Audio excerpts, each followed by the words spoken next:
అల్లరి నరేష్ రాజేంద్ర ప్రసాద్ తర్వాత కామెడీ హీరోగా ఆ స్థాయిలో రాణించాడు. ఆ ఇమేజ్తోనే చాలా తక్కువ టైంలోనే 50 సినిమాలు పూర్తి చేసుకున్నాడు. కామెడీ నటుడు అన్న ఇమేజ్ ఉన్న తనలోని మరో యాంగిల్ను గమ్యం, నేను అనే సినిమాల ద్వారా అప్పుడప్పుడు చూపించాడు.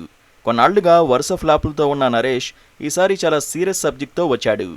తన కెరీర్ మార్పుకు నాందిగా వచ్చిన నాంది సినిమా ఇవాళ విడుదలైంది. మరి నరేష్ కెరీర్కు ఈ సినిమా ఎలా ఉపయోగపడుతుంది? ప్రమోషన్స్లో చెప్పినట్టుగానే నాంది సొసైటీకి కొత్త సందేశం ఇస్తుందా? సూర్యప్రకాష్ అల్లరి నరేష్ ఓ సాఫ్ట్వేర్ ఎంప్లాయ్. తల్లిదండ్రులతో కలిసి హ్యాపీగా ఉంటాడు. ఓ గుడిలో అమ్మాయిని చూసి ప్రేమిస్తాడు. కొంత టీజింగ్ తర్వాత తను నరేష్ను ప్రేమిస్తుంది. నిజానికి ఈ ఇద్దరి ఇళ్లలో ఆల్రెడీ పెళ్లి కుదిర్చి ఉంటారు. ఎంగేజ్మెంటు అవుతుంది. పెళ్లికి రెడీ అవుతూ ఓ కొత్త ఫ్లాట్ కూడా తీసుకుంటాడు.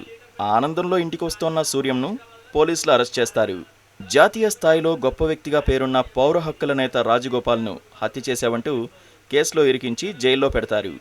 అండర్ ట్రయల్ ఖైదీగా 5 ఏళ్ల పాటు జైల్లో ఉన్న సూర్యంకు లాయర్ ఆద్య వరలక్ష్మి శరత్ కుమార్ బెయిలిప్పిస్తుంది. తర్వాత తనను అన్యాయంగా కేసులో ఇరికించిన పోలీసులపై సూర్యం రివెంజ్ తీర్చుకున్నాడా? అసలు రాజగోపాల్ను చంపిందెవరు? ఎందుకు చంపారు? అమాయకులపై అకారణంగా కేసులు పెట్టిన పోలీసులపై చట్టపరంగా చర్యలు తీసుకునేందుకు సెక్షన్ 211 ఎలా ఉపయోగపడుతుంది అనేది మిగతా కథ. అల్లరి నరేష్ను అల్లరి ఇమేజ్తోనే చూశారు ఇప్పటి వరకు. కానీ నాంది చూసిన తర్వాత ఖచ్చితంగా ఇకపై నాంది నరేష్ అనే పిలుస్తారు. ఆ స్థాయిలో తన నటన కనిపిస్తుంది. ఎవరూ ఊహించిన స్థాయి నటన చూపించాడు నరేష్. అయితే ముందుగా ఈ సినిమాకు సంబంధించి మెచ్చుకోవాల్సిందే దర్శకుడు విజయ్ కనకమేడల గురించి. ఇది అతని తొలి సినిమా అయినా ఎక్కడా చిన్న మిస్టేక్ కూడా లేకుండా తను చెప్పాలనుకున్న పాయింట్ను అద్భుతంగా రాసుకున్నారు. దేశంలో 68% ఖైదీలు అండర్ ట్రయల్ ఖైదీలుగానే ఉన్నారు. చేసిన నేరానికి అనుభవించే శిక్షకు సంబంధం లేకుండా ఏళ్ల తరబడి జైల్లో మగ్గుతుంటారు. అలాంటి వారి కోసం కూడా మన న్యాయశాస్త్రంలో సరైన సెక్షన్స్ ఉన్నాయని సామాన్య జనానికి తెలిసేలా రాసుకున్న కథనం ఆకట్టుకుంటుంది. ఇప్పటివరకు తెలుగు సినిమాలో కనిపించిన కోణం ఇది. ఆయన నరేష్ ఇమేజ్ను బట్టి కాకుండా తను నమ్మిన కథ చుట్టూనే కథనం రాసుకున్నారు డైరెక్టర్. ఇలాంటి కథలు డీల్ చేయడంలో ఓ ఖచ్చితమైన స్టడీ అవసరం. చట్టంలోని లొసుగులు చూపించడం ఓ ఎత్తైతే, చట్టాన్ని కాపాడాల్సిన వారిపైనే చట్టపరంగా శిక్షలు వేసే అంశాన్ని డీల్ చేయడం మరో ఎత్తు. ఈ విషయంలో డైరెక్టర్ అండ్ టీంను అప్రిషియేట్ చేయాల్సిందే. అద్భుతమైన హోంవర్క్ చేశారు. సినిమాకు సామాజిక బాధ్యత ఉంటే ఎంత గొప్పగా తెరపై చూపించవచ్చో తెలియజేశారు. కథనం సీరియస్గా ఉన్నా ఇదేమీ డాక్యుమెంటరీని తలపించదు. నరేష్ పాత్రపై ప్రేక్షకుడిలో చాలా త్వరగానే సింపతి క్రియేట్ అవుతుంది. అక్కడి నుంచి అతని పెయిన్ను ఆడియన్ ఫీల్ అవుతాడు. అది చాలు అతను ఎంగేజ్ కావడానికి. అది చివరి వరకు కొనసాగించడంలో దర్శకుడు సక్సెస్ అయ్యాడు. అయితే రెగ్యులర్ ఎంటర్టైన్మెంట్ కోరుకునే ప్రేక్షకులకు ఈ సినిమా పెద్దగా నచ్చకపోవచ్చు. అలాగని బోర్ కొట్టదు. వాళ్ల జానర్ కాదు అనుకోవడమే. ఇక ఇదే తరహాలో ఓ మలయాళ సినిమా వచ్చింది.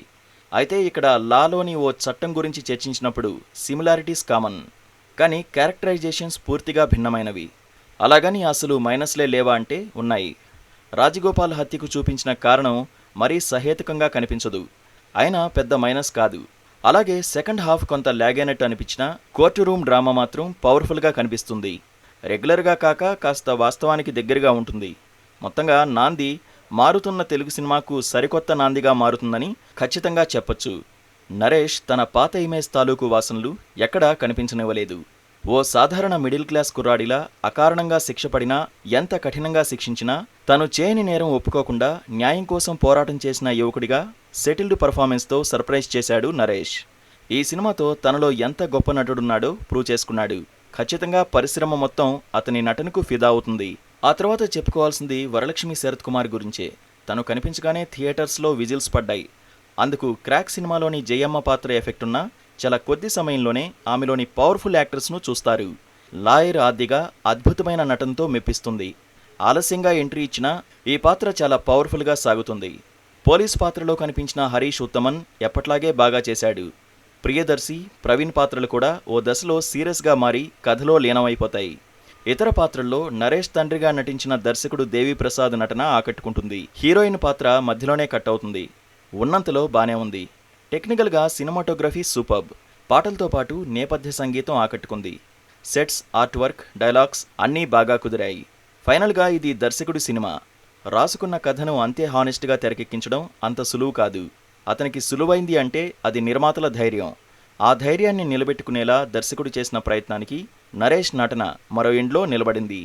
This is Abhinav Gomatam. Hello, నేను Avantika Mishra. Hello, this is Tarun Bhaskar. Please subscribe to TV5 Tollywood. Please subscribe to TV5 Tollywood. Please subscribe to TV5 Tollywood.